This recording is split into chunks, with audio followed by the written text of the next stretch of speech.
Local सुन लो पहले बात, खबरदार आतंकवादियों से ज्यादा खतरनाक हो। पहले एक सवाल करते हो ना, सवाल का जवाब पूछो पहले कि जब अन्ना हजारे रामलीला मैदान में बैठ सकता है तो वो किरण बेदी कहाँ है?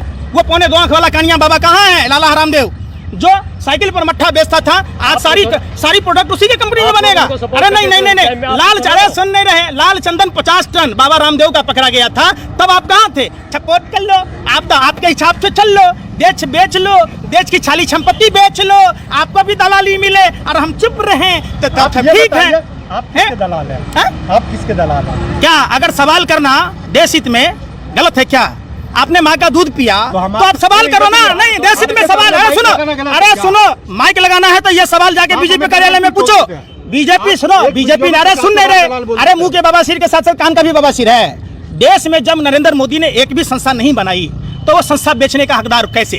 अगर आपने अपने लिए संपत्ति नहीं अर्जा आने वाली पीढ़ी के लिए, तो आपको जो आपके बाप दादाओं ने छोड़ के गया उसको बेचने का क्या जरूरत है? ये बताओ ना। देश नहीं चल रहा। अरे देश हित में सुनो ना, देश हित में तो तब होता जब प्रधानमंत्री अपने बजट में कटौती करते, अपने लिए 85,000 करोड़ का विशेष विमान नहीं लेते, नया संसद भवन नहीं बनाते, मशरूम की सब्जी नहीं खाते, 10 लाख का सूट, 5 लाख का बूट, 1.5 लाख का घड़ी पहन के 24 घंटा झूठ पर झूठ नहीं बोलते। अरे सुन लो, अरे सुन तो लो। अरे भैया सुन नहीं रहे। राष्ट्रपिता महात्मा गांधी को देखा है ना, ये गांधी और बुद्ध की देश है, ये सावरकर और गोडसे का देश नहीं है। पहले पूरी बात सुनो, मत करो, सुनो पहले बात।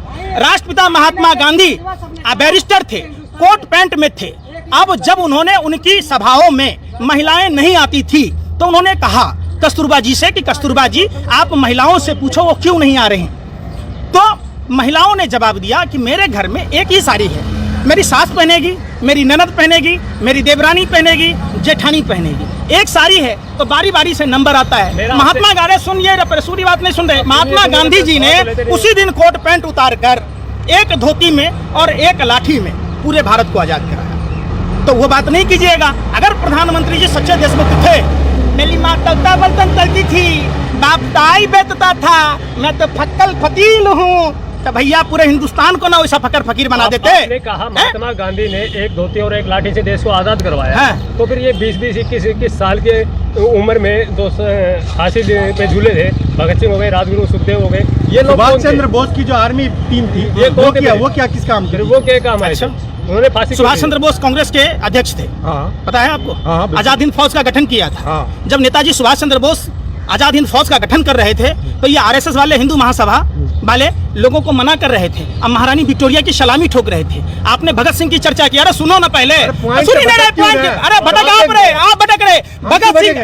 भगत सिंह के खिलाफ गवाही देने वाला शरसादी लाल हिंदू महासभा का प्रांतीय अध्यक्ष था पंजाब प्रांत का, जिसके आज भी चीनी मिल है। अरे सुन नहीं रहे, मैं क्या कह रहा हूँ, सुनोगे तब ना भैया। अरे सुन ही नहीं रहे, आपको इतनी दलाली मिली, सुनते नहीं। आप सुनो ना पहले बात। अरे सुन तो लो। जिन्ना और आरएसएस, हिंदू महासभा, तीनों अखंड भारत के खंड खंड करने वाले विदेशी गोरे अंग्रेजों के हाथ के गुलाम थे। आप उसकी बात मत करो। बात करो कि भगत सिंह के खिलाफ केस लड़ने वाला वकील कौन था? हेडगेवार का दोस्त शर्मा था।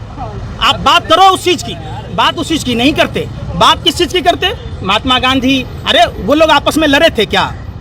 देखिए, देश की आज़ादी में सभी जाति, सभी धर्म के लोगों का साझी विरासत का ये देश है। सभी जाति, सभी धर्म, सभी भाषा प्रांत के लोगों का देश है। ये क्या मतलब है भाई? आप बात लब जिहाद पर कानून बनाइएगा और अपना दामाद मुसलमान को बनाइएगा, दूसरा को नहीं बनाइएगा। मुख्तार अब्बास नकवी को बनाइएगा, शहनाबाज हुसैन को बनाइएगा, फरजान करीम जैसे को बनाइएगा। हम जैसे हिंदू को, आप जैसे हिंदुओं को किसी को नहीं बनाएगा। आपको सुन रहे, फिर नहीं सुन रहे। गौ हत्या पर मॉब लिंचिंग होती है भारत में, भारत जलाया जाता है, और उसी बीफ एक्सपर्ट में भारत नंबर 1 है। तो ये किसके मीट में? अरे सुन दे रहे, ब्राजील को पछाड़ के नंबर 1 हो गया। नहीं जानकारी है तो जाके पढ़ लेना, हाथ में मोबाइल है। अरे ब्राजील को फेल कर दिया भारत भाई, ब्राजील को पीछे छोड़ दिया। आप बड़े हो जाके ठीक से जाके पूछोगे तब ना पता चलेगा। एक आखिरी सवाल है, राष्ट्र सबसे बड़ा है या कोई व्यक्ति विशेष? राष्ट्र सर्वोपरि सब दिन रहा है। राष्ट्र अगर सर्वोपरि है, सबसे बड़ा है, तो महात्मा गांधी को पिता कैसे बन गया? राष्ट्रपिता किसने राष्ट्रपति पिता का उपाधि दी थी, पता है आपको? वही पूछ रहा हूँ मैं आपसे। अरे राष्ट्रपिता की उपाधि किसने दी? सुभाष चंद्र बोस ने।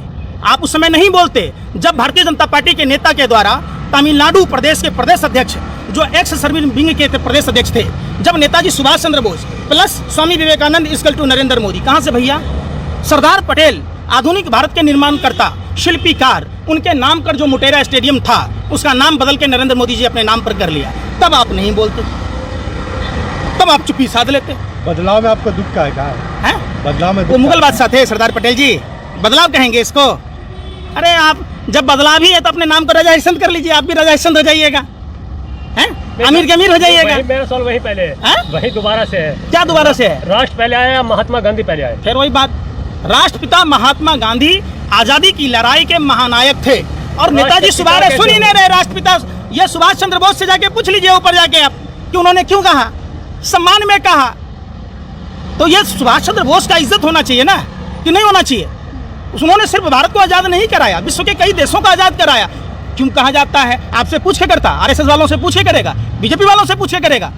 ये सुभाष चंद्र बोस की मन की भावना थी। वो भी तो अपने लेवल पे अच्छा काम करिए। हाँ तो ठीक है, करिए, देश बेचते रहिए, आप लोग गुलामी करते रहिए, आप लोग गुलामी करते रहिए निजीकरण के नाम पर, एनपीए के नाम पर अपने व्यापारिक मित्रों का पैसा माफ करते रहिए और पार्टी फंड में चंदा देते रहिए। आपके बच्चे हैं? अरे हमको शादी करके नरेंद्र मोदी की तरह जसोदाबेन को छोड़ दिया कि हमसे पूछ रहे हैं बच्चे हैं, जिनके पुर्जे थे ढीले, उसमें ऊर्जा कहाँ से आएगा जो खोज रहे हैं आप? हर कोई अपने बच्चे को प्राइवेट में क्यों पढ़ाना चाहते हैं? अगर स्कूल पर ये सरकार का काम है ना भाई, एक समान शिक्षा नीति लागू करना, एक समान स्वास्थ्य नीति लागू करना। अगर नरेंद्र मोदी जी चाहते प्रधानमंत्री बने, 7 साल हो गए, 7 साल में विकास बताइए। एक बनारस में आप बता दीजिए, जो प्रधानमंत्री ने कहा 5 गांव आदर्श बनाने की बात, 35 गांव बता दीजिए, मान लेंगे। तो आप वो बात नहीं पूछेगा, सवाल ही नहीं उठता। 100 स्मार्ट सिटी की बात की, वो नहीं पूछेगा। अच्छे दिनों की बात, बिहार के 17 जिलों में बाढ़ आती है, कोसी, कमला, गंडक, बागमती, महानंदा नदियों के लिए। मोदी की वजह से। फिर नरेंद्र मोदी, तो नरेंद्र मोदी प्रधानमंत्री है ना, तो आप ऐसा ही लिपा, यही आप लोग सुनो ना, आप लोग मदारी का खेल दिखाना बंद करो, अपनी दुकानदारी। आप सुनो, प्रधानमंत्री एक राजा का काम होता है 7 साल में बाढ़ समस्या का निदान करना, बेरोजगारों को रोजगार देना। अरे सुन नहीं रहे, प्रधानमंत्री के पास कोष नहीं है, नया संसद भवन बन सकता है 20 लाख हजार करोड़ रुपए का, 85,000 करोड़ का विशेष विमान आ सकता है, अपने लिए सोने की लंका बना सकता है, लेकिन नहर परियोजना लागू नहीं हो सकती है, जिससे सूखा बिहार में, जहां सूखाग्रस्त है वहां नहर परियोजना होगी, सिंचाई होगी। जहां बाढ़ की समस्या है, बाढ़ समस्या का निदान होगा। लालू जी मुख्यमंत्री रहे, अरे तो ये आप सो रहे थे? अरे सुनते रहिए ना भैया, लालू यादव ने, सुनते लीजिए, लालू यादव दूसरे को गाली देके आप लोग खाली देश में दलाली कर रहे हैं। लालू यादव ने ट्रेन में टिकट का दाम 1 रुपया कम किया, कर्मचारियों को बोनस दी, राजधानी जैसे ट्रेनों में गरीब आदमी सफर करेगा, गरीब रथ दिया। जब राजा हरिश्चंद्र की 6ठी औलाद की सरकार हुई तो ट्रेन क्यों बेचे गए, प्लेटफॉर्म क्यों बेचा गया, इस पर आप बात नहीं